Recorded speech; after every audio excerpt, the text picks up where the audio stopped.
G'day everyone, today I've got a PVE tank build for the Sword and Shield and Greatsword. You can use it for any PVE tanking, but it's designed specifically for doing really good AoE damage against high mob density, as in any situation where you're fighting lots of targets at once. This is obviously well suited to leveling, all your open world content like events or contracts, general farming, or even the abyssal contract dungeons and co-op dungeons. The core focus of this build is dealing massive AoE damage to higher target counts while still maintaining survivability and utility, which is very important for tanks. This big AoE damage comes from a cool interaction between Provocating Roar and Counter Barrier when you use the passive Spectrum of Agony. This is further enhanced by the skill A Shot at Victory and a bunch of our skill specialisations that all work nicely together. So for those of you who just want the short version without the nitty gritty, I'll show you a quick demo here of the burst rotation, followed by a single page build summary after. The burst AoE damage can be done every 23 seconds and lasts for about 6 to 8 seconds, which is basically quick enough that you can do this for every pack of mobs. The main AoE rotation goes like this.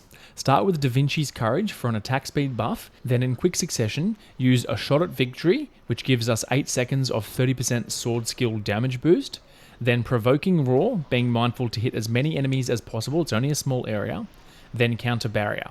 At this point, I could just stand there and do nothing and still do heaps of AoE damage for about 6 seconds, thanks to Spectrum of Agony.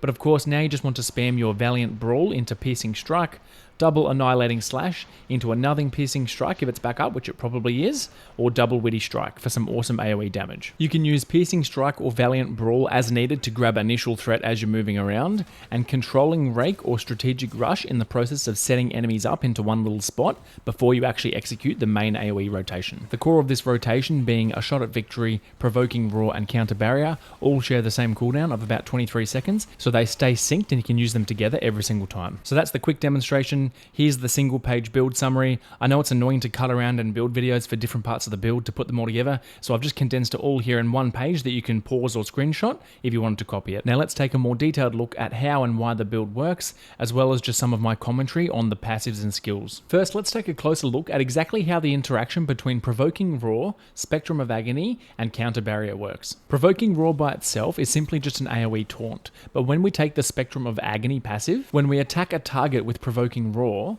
it extends the remaining duration of that Provoking Roar and also deals damage to all nearby targets affected by Provoking Roar within a 3 meter radius. So for example, if I simply stand here and use Provoking Roar against this one target and then auto attack him, each time I auto attack you can see the white damage numbers. I'm also dealing the yellow damage numbers there, which is the damage from Spectrum of Agony. This scales linearly with targets, so if I add a second or a third target here, my single auto attacks get converted into a single instance of yellow damage on all 3 of them. Now, if you AoE all 3 of these targets, it still only does, unfortunately, 1 instance of damage to each of them, so it doesn't like chain reaction. That'd be pretty crazy. It is worth noting that the multiple hits from your Valiant Brawl Greatsword ability do proc 1 instance each on all 3, as well as extending the duration 3 times. So we know that AoE attacks only trigger 1 instance of damage, and so at the moment we're limited by either our auto attack speed or how fast we can press abilities, which is basically our global ability cooldown, right? And so this is where Counter Barrier comes in. When Counter Barrier is active for 6 seconds, whenever we block an enemy's attack, we do a counter attack for a small instance of damage. And these counter attacks do count as a way to proc the damage from Spectrum of Agony on all targets with Provoking Roar. Watch here, for example, if I use Provoking Roar and Counter Barrier and then disable my auto attack, this target here is still taking 2 instances of damage. That's the initial counter attack from Counter Barrier and then also the Spectrum of Agony proc. This is fantastic because I can only auto attack so fast, but with 10 targets attacking me, they're auto attacking a lot more and I'm blocking a lot more, which is now proccing a whole bunch of instances of Spectrum of Agony damage on all targets with Provoking Roar. And this interaction here, when used on a high number of targets, is what's creating those awesome just walls of damage numbers when I'm fighting lots of targets here. Now with that in mind, now you understand why we use Da Vinci's Courage at the start, because it lasts for 12 seconds, and with faster auto attacks we might get an extra proc or 2 from our own triggering of Spectrum of Agony in that 6 to 8 second window. You need to use A Shot at Victory first because it lasts for 8 seconds, and its damage buff applies to all sword skills, which includes the counter attack from Counter Barrier and the passive Spectrum of Agony because it's a sword passive. We then use Provocating Roar second because it gets extended and it actually lasts more like 8 to 10 seconds depending on how many hits you get off. And then we activate Counter Barrier because that is the intense 6-second window of high damage. Remember, in that 6-second window after Counter Barrier, our attacks are also still triggering Spectrum of Agony procs. So we want to follow it up immediately with Valiant Brawl, which triggers 3 quick procs. And then you just want to use your Piercing Strikes, Double Annihilating, or whatever you've got up. And this is going to absolutely melt AoE packs and do really respectable damage for a tank at least. A quick note is that Provocating Roar is really quite a small area. Mouse over it and you can see the area in the ring around you. It's quite small, so you want to use your Strategic Rush or your big gripping hook to get things as close as you can and group them all up and actively walk into the middle of them before pressing Provocating Roar. That'll really make a big difference because the more you have triggered with Provocating Roar, the more times you're replicating, linearly scaling that Spectrum of Agony damage. Now for some general commentary on all the skills and passives. Piercing Strike is our bread and butter. We take all 3 points here to make it into an AoE cone attack, increase our aggression, which gives us better threat control, as well as reducing enemy crit chance, which gives us better survivability. Counter Barrier is core to this build and this AoE that we're doing. Cooldown is one that you could flex out for something else. It just gives us more piercing strikes by reducing the cooldown when we do counter attacks. Damage increase is definitely one that you want. This gives you 5% base damage for all abilities while Counter Barrier is active. So this obviously synergizes really nicely with this whole build. Strategic Rush is an awesome ability, really vital to our tank kit. Having the ability to move targets around where you want to is really vital, but you don't really need to put any points here. It kind of does its job already. At most you could flex into the width. That is occasionally useful, but I generally prefer those points somewhere else. Same idea with Controlling Rank, invaluable utility for a tank to control mobs. Controlling Rank is important. It turns it into an AoE hook so you can pull multiple mobs into you at once, and Skill Distance just means you can reach that a little bit further. Both highly recommend. Now, Provocating Roar is obviously central to this whole build, so we've buffed it quite a bit. We take increased effect duration just because it gives us that little bit longer to get those procs off. Additional damage on hit just does a little nice bit of damage when you actually activate the ability, and cooldown reduction here is vital. It takes it from 30 seconds down to 22, 23, 24, depending on your cooldown reduction, so that it actually syncs up with your Counter Barrier and they have the same cooldown, which is really important. We take Annihilating Slash just for some AoE damage. If you've hit them first with Piercing Strike to apply Weaken, it actually does very solid damage. We take Consecutive Use just to double the value of it. You can use it twice in a row. This also further decreases the cooldown reduction of the baseline ability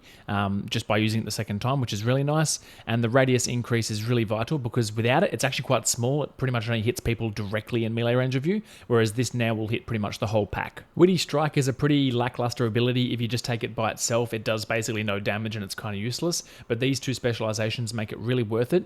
It's basically for restoring resources, right? We get stamina back per target hit, and we get mana back per target hit. And you get those resources back with the second use as well, so taking consecutive use here is really good. A Shot at Victory is really important for this build. We don't really use it for the damage it does, although it does do nice damage to a single target. It's more about the 30% damage boost that it's giving to all our other abilities for 8 seconds, which equates to far more damage than just the baseline damage of the ability. Increasing the effect duration from 6 seconds to 8 seconds just makes it so that we have that little bit of extra fudge, so you get the whole duration of that 6-second counter barrier inside this 8-second window, which is good. I played around with Annihilation Blade, which makes the ability an AoE frontal for that initial damage impact, which is good, but it also makes the animation a fair bit slower and clunkier, and I just thought for 10 points it's not really worth it. The 30% damage boost is a buff applied to ourselves, not to targets, so we don't have to actually hit them all. We can just hit one, we get the buff on ourselves, and that way we're still scaling our damage on all the targets we're hitting. We only have a few points in the Greatsword. Valiant Brawl, just taking aggression, just give us more source of aggro and threat increased.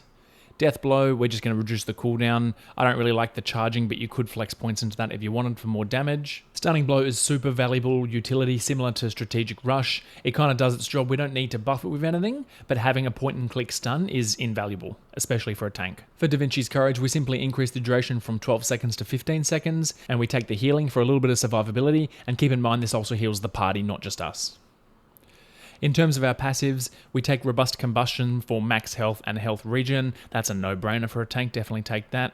Resilient Mind gives us mana back when we're evading and blocking, super useful. Skillful Evasion is great, it just gives a whole bunch of baseline evasion against ranged and magic targets, as well as baseline for ranged melee and magic evasion against provoked targets, which we often do in this build, obviously. Vital Force is fantastic, it gives us hit chance, skill boost, and stun chance, scaling with our max health, which is obviously going to be high because we're a tank. I've already talked enough about Spectrum of Agony, just take it. Impenetrable is great, it gives us all defenses proportional to the number of targets. Very valuable ability for a tank because it gives us more defense as we're taking more damage from more targets. Aegis Shield is another no-brainer. It gives us flat defense scaling with our block chance, which is great, and it also gives us a flat 2.5% damage reduction, which is actually probably one of the best things here. Finally, Indomitable Armor is another great contribution from the Greatsword tree, giving us a chance to proc defenses when we get attacked, which as a tank is very often, so you can expect a pretty high uptime on this. In terms of what we haven't taken, movement speed is really not that important, maybe you'd take it for PvP. Raging Frenzy is good, it gives you a nice little damage boost, but as a tank we want to prioritize survivability.